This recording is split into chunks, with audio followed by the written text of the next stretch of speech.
Associates today. Chief Meteorologist Tim Miller. Weather coverage you can count on. The Live 5 for 6 Skyview Network, sponsored by Terry Lambert Hyundai.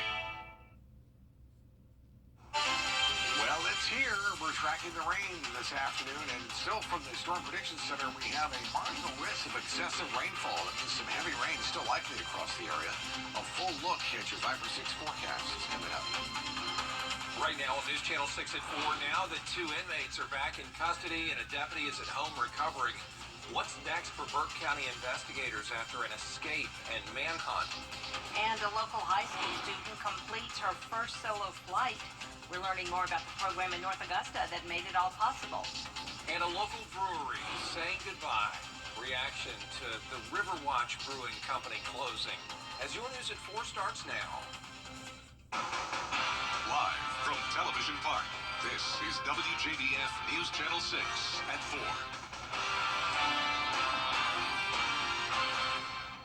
Good afternoon, everybody. I'm Brad Means. And I'm Jenny Montgomery. Thank you so much for joining us. The search for 2 escaped inmates in Burke County was over a few hours after it started on Thursday, all thanks to a handful of local and state law enforcement agencies. Yeah, solid police work, no doubt about that. Hannah Latier now with more on how they caught the teenage suspects and what comes next. This is the storage container at the end of Ponderosa Road where bloodhounds led law enforcement to find 15-year-old Corinthian Newton and 14-year-old Brandon Davis. The Burke County Sheriff's Office recognized Georgia Department of Corrections agent Anna Stinson and her bloodhound JoJo for finding them.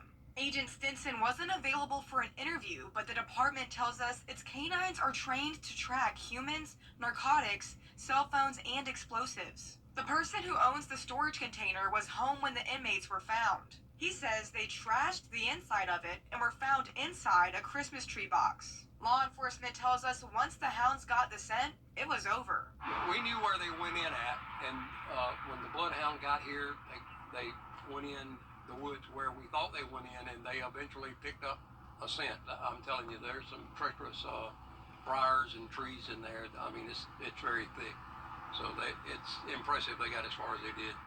The case is still being investigated by the GBI, and we'll keep you updated on what charges Newton and Davis are expected to face. In Burke County, Hannah Latier, WJBF News Channel 6. Time now for a first look at our weather. Our chief meteorologist Tim Miller joins us now. Tim? Hey guys, yeah, we've been Tim, thanks. Augusta's first brewery to open since the Prohibition era has announced it is closing its doors for good. Isabella Moody joining us live now with the story. Isabella? Augusta Brewery has been around for 9 years, and it's time to say goodbye. Augusta Brewery, which is located on 4th Street, opened back in 2016, creating its own craft beers and food.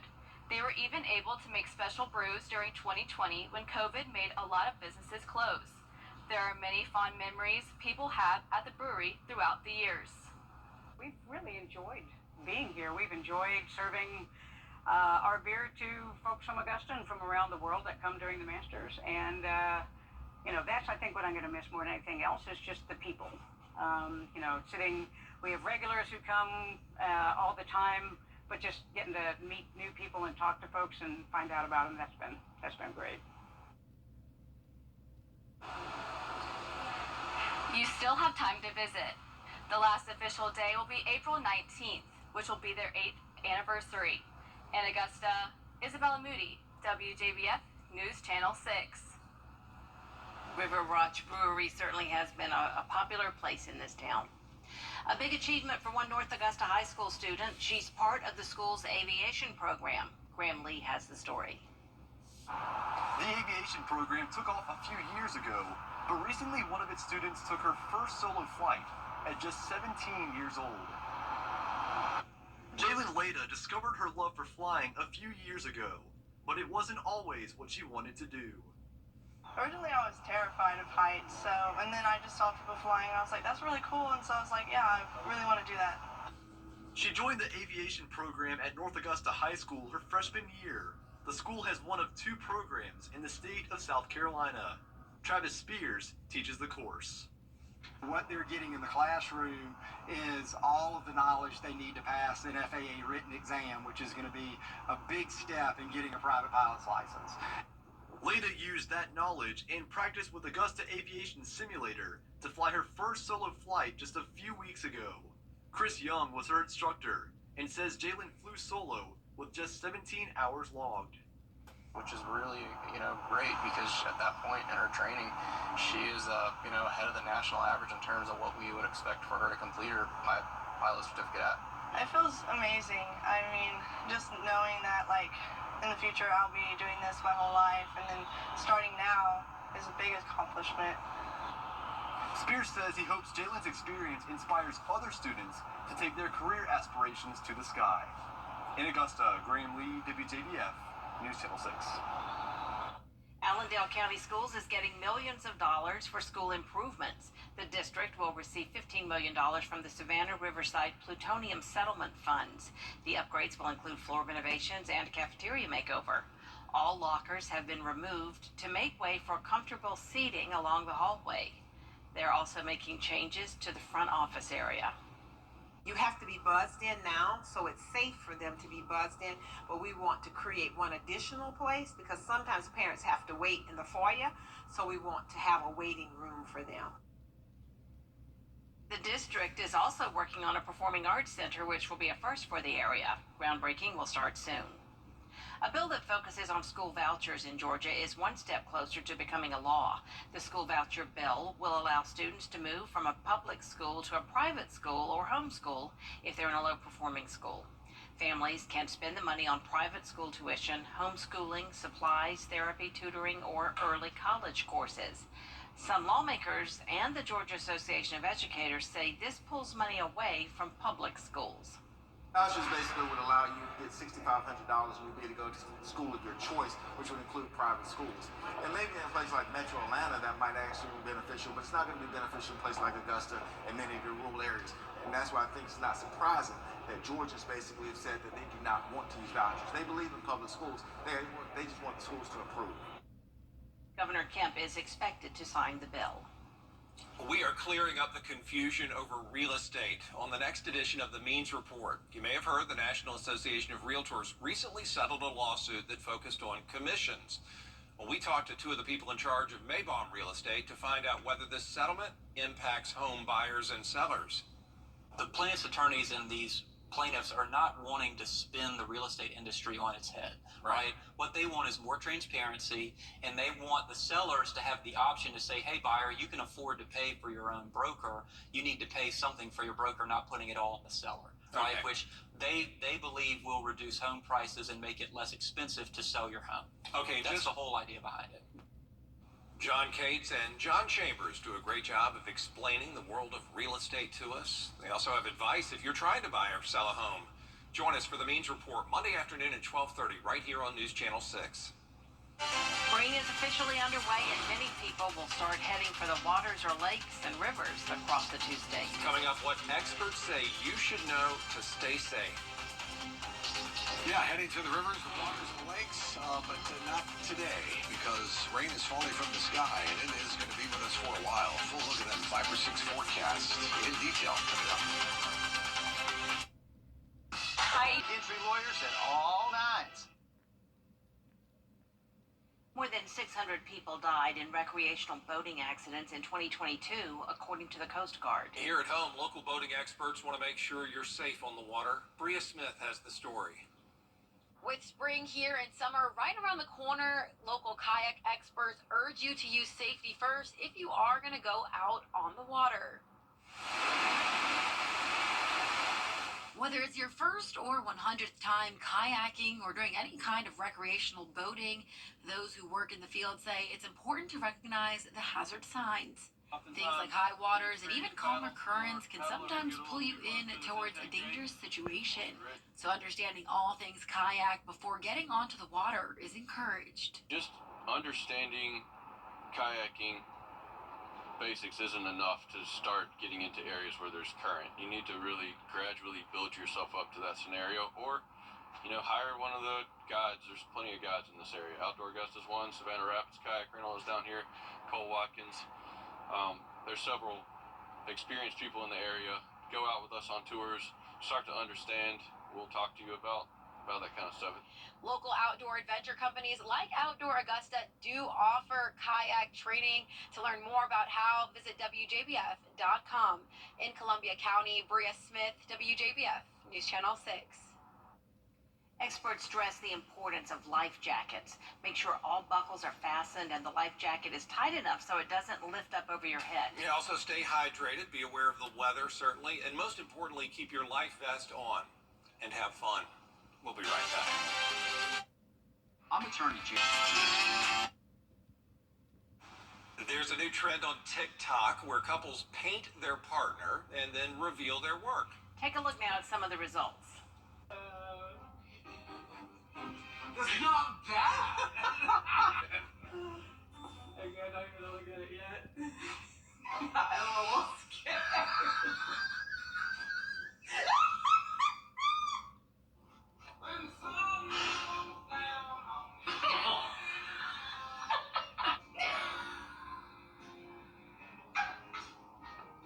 Address. Okay. Okay. That's awesome. I'm so ashamed. Wow. That's I pretty think good. the women take it a lot more seriously than the men do. Yeah, the men just kind of racing through it, not really a good likeness of their No, partner. that last one looked like a picture my children drew in 2nd grade. Yeah. Come on. Do better. Those are funny. Looks like a fun way to spend some time, though. Well, there is a lot more coverage you can count on, folks, coming up next at 4:30. Including Representative Marjorie Taylor Greene. Skyview Network, sponsored by Terry Lambert Hyundai. Well, the rain's here. We know that, right? It's been raining much of the day. How long will this rain continue? We'll have a full look at your 5 for 6 forecast straight ahead. Right now on News Channel 6 at 6, a look at how a canine played a key role in catching a couple of escaped inmates in Burke County. News Channel 6 at 6 starts now. Live from Television Park, this is WJBF News Channel 6 at 6. Good evening, everybody. I'm Brad Means. Thanks for joining us. Jenny is on assignment tonight. As coverage you can count on begins with new charges after a manhunt yesterday in Burke County. They were looking for a couple of teenage inmates who escaped from the Regional Youth Development Center. The GBI charging 15-year-old Corinthian Newton and 14-year-old Brandon Davis as adults with 2 felony counts of aggravated assault on a peace officer with a gun. Hannah Latier has more. This is the storage container at the end of Ponderosa Road where bloodhounds led law enforcement to find 15-year-old Corinthian Newton and 14-year-old Brandon Davis. The person who owns the storage container was home when the inmates were found. He says they trashed the inside of it and were found inside a Christmas tree box. And when the dogs got on them, they surrendered. They wanted to argue a little bit, but I think they were whipped and just tired. The GBI tells us they're each being charged with 2 counts of aggravated assault because they shot at 2 deputies but didn't hit them. And there was a shot that was fired at the Jenkins County deputy, and then they took off on foot, and shortly after a Burke County deputy arrived, and when he was trying to locate him, there was a shot fired during when he was out trying to locate him as well. But they did end up knocking Jenkins County Deputy Milo Perry unconscious. He's now out of the hospital and expected to make a full recovery. The Burke County Sheriff's Office recognized Georgia Department of Corrections agent Anna Stinson and her bloodhound JoJo for finding them. Agent Stinson wasn't available for an interview, but the department tells us its canines are trained to track humans, narcotics, cell phones, and explosives. Law enforcement tells us once the hounds got the scent, it was over. We knew where they went in at, and when the bloodhound got here, they went in the woods where we thought they went in, and they eventually picked up a scent. I'm telling you, there's some treacherous briars and trees in there. I mean, it's very thick. So it's impressive they got as far as they did. The GBI is urging anyone who knows anything to contact them. If there's somebody that was there or in the area that may have saw something that GBI has not talked to or found or located yet, we'd ask that they give us a call. Now, neighbors we spoke to say it's very disappointing to see people so young commit a crime like this, but they're hoping that justice is served. In Burke County, Hannah Latier, WJBF News Channel 6.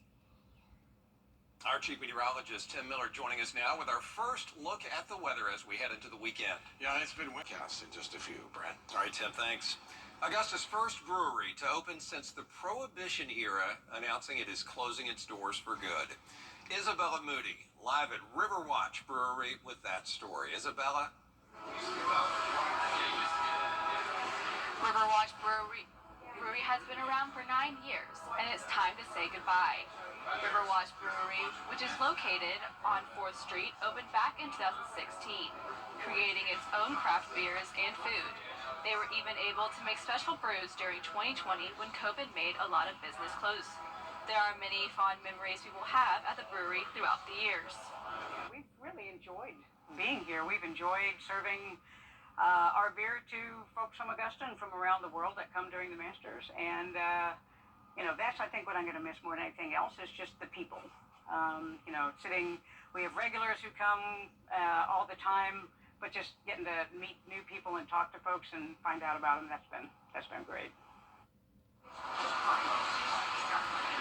Don't worry, you still have time to visit. Their official last day is April 19th on their 8th anniversary. In Augusta, Isabella Moody, WJBF News Channel 6. Allendale now, where the school system is coming up, an announcement about the health of Princess Kate, what we know so far about her cancer diagnosis. And once again, I can't tell you the really good news. Let's get through the rain tonight and tomorrow. Sunday has a big improvement with more sunshine and drier conditions. A full look at it, 5 to 6 forecast is coming up. The Live 5 for 6 mobile app. Download it today. Today, Princess Kate Middleton revealed she's battling cancer and is undergoing chemotherapy. Patrick Reevell has the latest. It has been an incredibly tough couple of months. Britain shaken today by the announcement that Princess Kate is being treated for cancer. The princess revealing her diagnosis in a video, saying it was discovered during a surgery back in January. And at the time, it was thought that my condition was non-cancerous. The surgery was successful. However, tests after the operation found cancer had been present. My medical team therefore advised that I should undergo a course of preventative chemotherapy, and I'm now in the early stages of that treatment. The palace is not naming the type of cancer or what stage it is, but saying Kate is now on a, quote, recovery pathway. The announcement follows weeks of mounting speculation around the princess's health and rampant conspiracy theories circulating online. Kate underwent abdominal surgery in January. She's been out of the public eye since December. The speculation reaching a frenzy last week after the palace released this photo, later shown to be photoshopped. This, of course, came as a huge shock. And William and I have been doing everything we can to process and manage this privately for the sake of our young family. Most importantly, it has taken us time to explain everything to George, Charlotte and Louis in a way that's appropriate for them and to reassure them that I'm going to be okay. Kate today saying she had kept her diagnosis private while she explained it to her 3 children. We hope that you'll understand that as a family, we now need some time, space and privacy while I complete my treatment. This follows King Charles's own diagnosis with cancer, announced in February. Kate, the country's future queen. The UK's Prime Minister, Rishi Sunak, today criticising some media coverage of the princess and wishing her a speedy recovery. The palace is asking for privacy, saying Kate will return to her public duties once her medical team clear her, but for now she's in good spirits and is focused on making a full recovery. Patrick Reevell, ABC News, London. Our chief meteorologist, Tim Miller, back with us.